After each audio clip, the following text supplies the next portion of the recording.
So I feel like a lot of moms don't really talk about this, but there is a direct correlation in my house between screen time and screen usage and chaos, honestly. I have always erred on the more intentional side of screen usage, and yet still what I think is gonna be a tool so that I can get a little bit more done and get like a free second ends up creating more work for me later on, because I then have to manage overstimulated and dysregulated kids who have a lot more behavioral issues, a lot of conflict with one another because I have two kids. I don't know if it's just my kids that are really sensitive to the stimuli or what, but I just notice a really distinct and clear difference in them before and after screen time. And anytime I get a little lenient or I'm having a rough day or I'm in a busy season,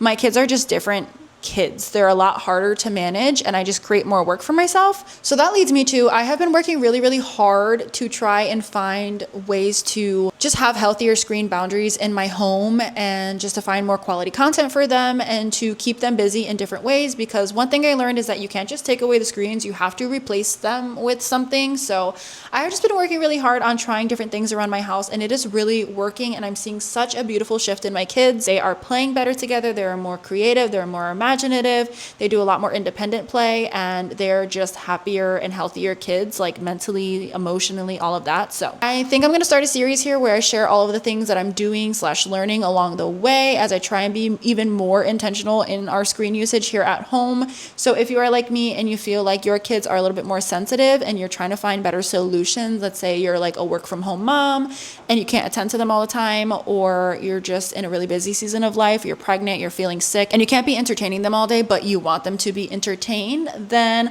follow along because I'm going to share all of the things that I'm finding, that I'm doing, all the tips and tricks and all the things that I'm doing here in my home that's really helping us kind of navigate this as I'm trying to just make better choices for myself, for my kids, for my home, so we could live a happier life with happier days and all that good stuff.